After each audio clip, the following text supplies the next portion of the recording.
Today, I'm doing something a little bit different. So, I had an interview with the Science with Impact podcast with Vanessa Rosa, Ph.D., and I really enjoyed the interview. And Vanessa said I could use that on my podcast as well. So, that is what we're doing. It's a crossover with the Science with Impact podcast, with the IncrediPaul Leadership podcast. So, you get to see a little bit more about me diving into myself as Vanessa asked me really great questions. I get to talk about why I even chose STEM. I talk about my faith and how that plays into leadership, which I've talked about a little bit on the podcast. I go a little bit deeper in this episode, but it's really all about empowering young professionals in STEM become the most incredible versions of ourselves. And so with that, this is an episode diving a little bit deeper into me.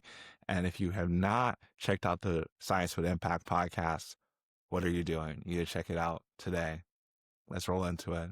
Turn this up, turn this up. Your professional development is one of the keys to your career success. When you combine your desire to grow with actionable steps, your journey to success becomes an incredible reality. I'm Paul Faronbi, aka IncrediPaul. My background is in chemical engineering. I work as an engineer still in research and development.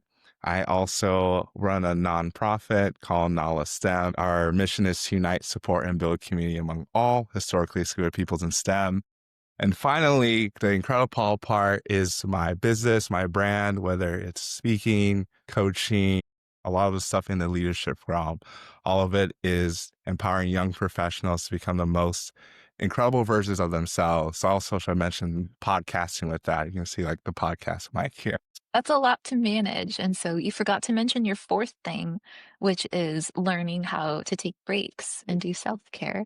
That's a big one. That is something, just for context, how we even got connected. I think it was like Christy had mentioned you and we got connected because I had you on my podcast over 2 years ago now, which is crazy. But I feel like we did an interview around this time, and it's been a while because I know I was still living in St. Louis, even though I wouldn't be moving yet. Now, currently in Nashville. Oh my gosh, please tell us more about the new things that you're learning and how you're taking care of yourself. I think a lot of times I was definitely someone that was a people pleaser, and I wanted to make sure everyone around me was good, but I didn't often think about myself if I was good or not. And this is where shameless plug for therapy, because it's not something I could have just come up with on my own. I think it's just the way I was raised and being a child of immigrants, and I guess immigrant as well, because I was born in Nigeria. Just really understanding that, yes, it's good to care for people who are around you and your loved ones, but you also need to understand what are the things that you want, what are things that you desire. I distinctly remember this conversation about my therapist asking, like, okay, what does Paul want? And I was like, Paul wants what she wants, what that person was. Paul doesn't care. I was talking about myself in third person. Paul doesn't care what he wants. Let's make sure other people are happy. So it was just like this journey of understanding, like, hey, what are the things I actually enjoy? And for me, that is connecting with people. I think that's why I enjoy podcasting so much. Even if no one ever listened to any episode ever, I just love connecting with different people, talking with them. I was raised in a similar context with an immigrant family. I would say our family was particularly focused on just surviving the transition from one country to the next and not having resources or family or community around them. And I think that survival mindset was great for my work ethic and great for my empathy for other people, but it wasn't particularly great for knowing how to take care of me. I had a similar experience in therapy where they're like, yeah, but what do you want? Like, what? Why does that matter? Why are we talking about me right now? It was rough. It was news to me that what I wanted and what I needed was an important part of the equation. Yeah. And the whole podcasting thing to connect with people, it's really hard to make friends as an adult unless you have a podcast. Then it's not so hard. I don't know if you've run into this, but I definitely have, especially when I first started off, is that there are definitely people who said yes to being on the podcast that I did not expect to say yes. They were people where they're like best-selling authors of different people, and they didn't really ask much questions. They didn't even know anything about my podcast. It was just the fact that I talked to them and asked, and there is the conversation, and they just said yes because of like a mutual connection.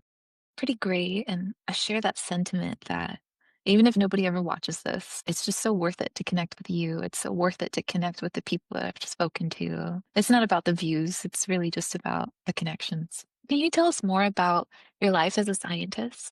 Yes, my life as a scientist, I think is pretty nuanced because I think I approach science from a few different perspectives depending on which job I'm in the moment. So I mentioned working as a research and development engineer, and that's something I think is directly in the science realm. Like people can understand this is science. You're trying to innovate new technologies, understand new products, working cross functionally because I work for a private company and they're in the food realm. And so there's a lot of different things that go with that, whether it's on the regulatory side or working with different marketers, which I'm laughing at that because marketing is great, but often on the R&D side of things, we have to keep them in check about stuff that they're saying. Yes, that sounds great, but we actually can't do that. This is what we can do. So we end up almost being the police or the bad guys, telling them now, like almost slapping their hand and be like, no, we can't actually do that. This is what we can do, or this is what we can work towards doing. But there's a give and take with that. So that's on the more pure science side of thing as an art engineer. But then I think more so on the science communication piece is what I do with the nonprofit, where we're really focused on broadening participation in STEM, talk about our mission, uniting, supporting, and building community among all historically excluded peoples in STEM. I think now more than ever, it is really crucial, which is stuff that has gone on in this administration. And I won't get too political, but I think we all know that diversity and equity in STEM is not something that's like an add on or something that disrupts other people. It's just something that's necessary. But so there's some challenges that we're working through there. And like grants have been canceled. I'm sure that you've seen that. And I think now more than ever is when we need community because that is the only way we can get through it is through it together and just understanding, okay, what are things we can do? Because there's certain things like certain language we can or can't use, which is interesting to say the least. And then we're trying to figure out, okay, how do we move forward? We have conversations with a lot of different people that were part of these grants. One of them, the Louis Stokes Alliance for Minority Participation. We kicked off having like biweekly meetings with a lot of the different PIs and PDs, trying to figure out how we move forward and how we can support their students, even their staff, like all those different things. It's a lot of work, but just starting a conversation and then see where it goes. For us, it's been really helpful to deconstruct what is it about DEI that was viewed as unethical. I've found that a lot of those threads seem to pull on equating DEI with affirmative action policies. There's this assumption, it seems like there's this underlying unspoken assumption that a person of color with the same qualifications is not as like exceptional or higher as somebody who's a counterpart with similar qualifications.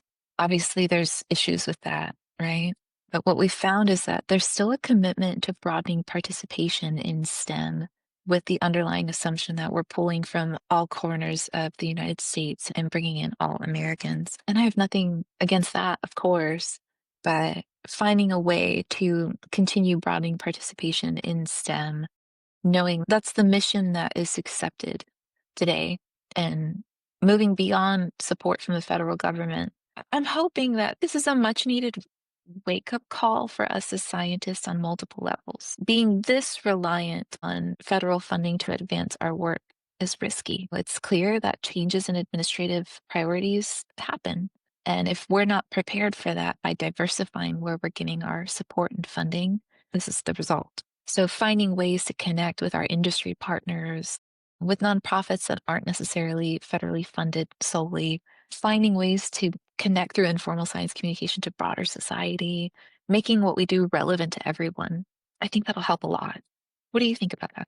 I definitely agree with that. Really understanding, especially what you said about the relevancy, because I think the relevancy is always there, but people sometimes need us to make that connection to how it's relevant. And even the whole idea of broadening participation, it hasn't gone away, but it's how do we move forward with it without seeming like we're being exclusive, because I think that's what drove a lot of this, is that they saw DEI as something that was excluding people as opposed to having a focus on people that were historically excluded, which is what like all of the stuff in Nalasan, we have it historically excluded there for a reason. So I think it's like the mindset and kind of the verbiage that we're using to understand that, okay, this is what we're doing. We're trying to create these communities, trying to create these events or platforms so that all people feel welcome in STEM, even though like we know that historically there hasn't been a path to a lot of minorities in STEM, just because it's human nature to, when you look at something, you want to see someone that looks like you in that area. And if for hundreds of years there have not been minorities pursuing it, then you look at it and then you don't feel that connection to it. So there's different creative ways to do it to show that we're reaching to all people, even from a personal standpoint. Like I have the nonprofit, I have a lot of stuff I do with the podcast. My podcast is definitely not focused on diverse people in STEM. Like I have a lot of diverse people in STEM on purpose. I have people from all walks of life on there. Diverse people in STEM and the majority, there's no difference between it. There's differences between the experiences, but they all bring value, and just understanding that having more perspectives and broadening those perspectives is what we're trying to do. Yeah, that was really well said. Were there any experiences that, as you were growing up, really helped pave the way for you to become a scientist? It's hard to pinpoint just one experience. A quick background on me is my dad was an engineer until he traveled extensively. Growing up, I always knew I liked math and science. I didn't know I wanted to be an engineer. Actually, I didn't want to be an engineer because I wanted to do something different. I was like, I'm going to do something different. But I've always, I think most people feel this way, but I always have enjoyed helping people. So I thought, okay, I want to help people become a doctor. And from 4 years old up until when I was 18, that was my goal. It's like people ask me, what do you want to be when you grow up? I was like, I want to be a doctor because I want to help people. But it wasn't until the summer before my freshman year that I realized that I don't have to be a doctor to help people. That's not the only way to help people. It took until I was 18 in this summer program and doing research. It was called SPEED. It was a summer program for enhancing engineering development. That's where SPEED stood for. And so there's like a research component, and some people are more on the academic side. So I got to do research the summer before my freshman year in a research lab collaboration between a neuroscience lab as well as a chemical engineering lab. And I ended up working with those two PIs my entire college career. So the next 4 years I worked in that lab. And so it was there, like our whole research was funded a few different grants, but a large one was from the US Army. We were trying to regenerate nerve cells in the peripheral nervous system. So there's a lot of stuff that went into that. And I realized that I don't have to be a doctor to help people. Like I could be a researcher. So that kind of took me on that path. I think that was a key point that really at least solidified my trajectory and really changed my trajectory for the first time from being a doctor to be more focused on the research side of things. Sounds like those advisors in that research lab maybe had the greatest impact on you becoming a scientist. Is I that think fair? I think so, yes. I'm still in contact with them too. It was definitely impactful too. So I joke about that because when I was applying for different colleges, I kept just saying that I was pre-med as a major. And then I feel like it was at University of Missouri. They finally told me like, that's not a major. What is your major? And then I was like, okay, biology and chemistry. But then I had a conversation with my dad. And so that was impactful too about, for whatever reason, I didn't become a doctor. Do I want to become a biologist or a chemist? And at that moment, I was like, no, not really. I want to do something that's more applied as opposed to purely into the science. And so that's how I chose engineering and ended up choosing chemical engineering as a quote backup plan to med school. It's interesting because it sounds like for you, it was driven with a passion to help people. For me, my love for science came from a passion to get away from people. It sounds really terrible, but it's true.